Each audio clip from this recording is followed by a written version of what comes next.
Hi fam, you're welcome back to our channel. So in today's video I'll be showing you how to make the perfect party jollof rice.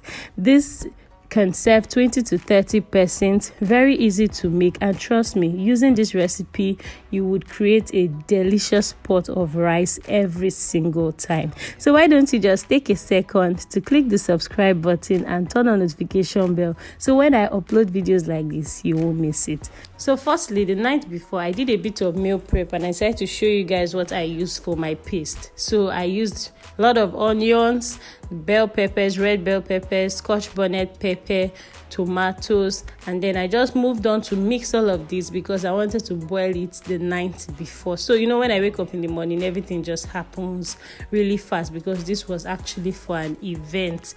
So as you can see, after blending, I just poured everything into the pot and allowed this to dry.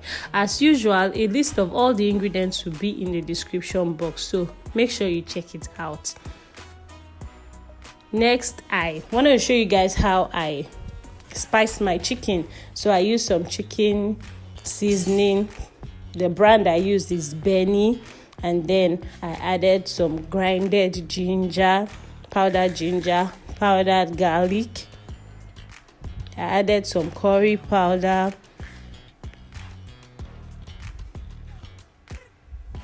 went in with a bit of seasoning cubes, some bay leaf, a whole lot of onions as you can see, and then I added some salt. I made sure I gave this a really nice mix. I didn't add water to the pot because I wanted the chicken to release its own juice, and then I allowed this to cook for a while. You really want to make sure you mix your chicken properly because you want the seasoning to get to every part of the chicken. And for this, I used about one whole chicken. So as you can see, the chicken has released its juice, and then I added a little more water because I was going to be needing that chicken stock because I'm making both fried rice and jollof rice. Don't worry guys, the fried rice is for another video.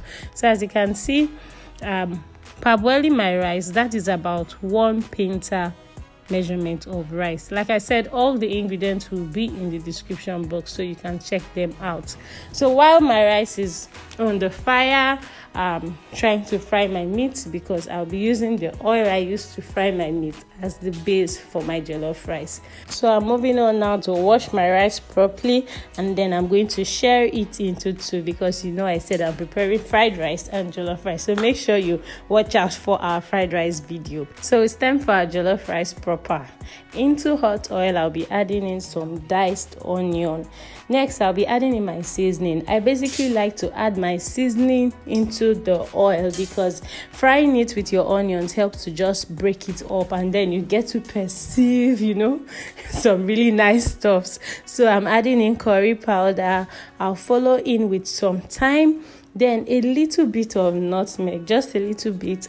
As you can see, I added more thyme, and then I went in with my powdered ginger, followed by some powdered garlic.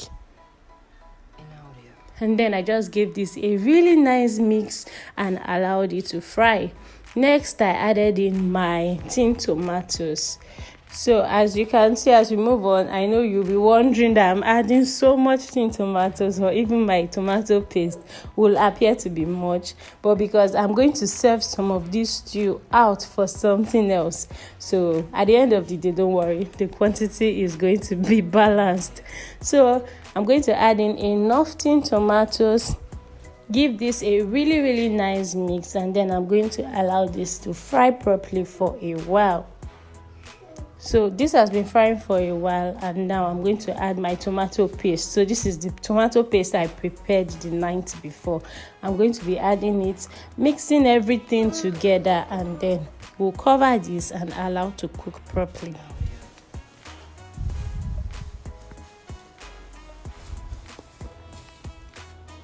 So this has been cooking for a while. So now I'm going to add in my seasoning cubes.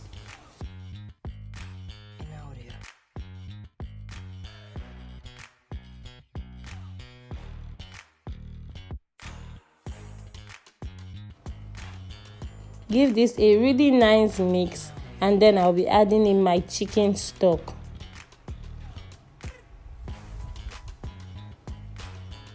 I'll move forward to add in some salt, enough, and then I would give this a final mix, allow to fry. And as you can see here, I'm scooping some of this stew out, like I said earlier.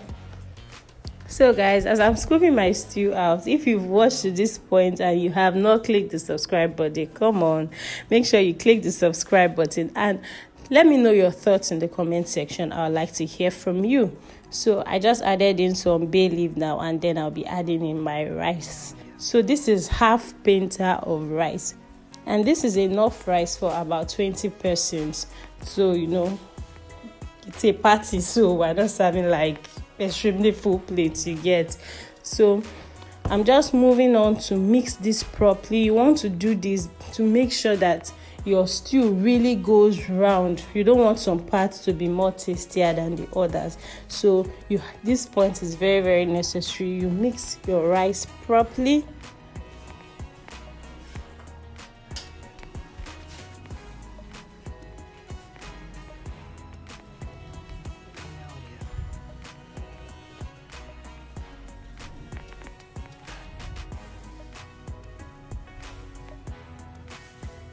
Once you see it's fully combined like this, you can now move on to adding enough water to cook your jollof rice completely.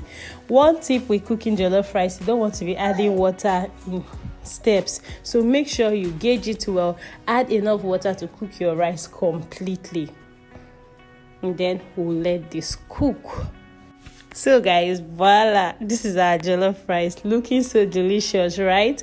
I'm just going to add in some chopped carrots and a bit of sweet corn I had left over from the fried rice I was cooking by the side.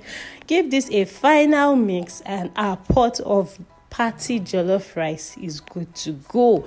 I'll be allowing this cool for a while, and then I would transfer it to the cooler until it's going to be ready to be served. Guys, I'm so excited about this video. I hope you all found this helpful, and I can't wait to get your thoughts in the comment section. Let me know, are you going to be trying out this recipe? What do you think about it? Do you have a contribution or something to say? I'll be in the comments waiting to hear from you.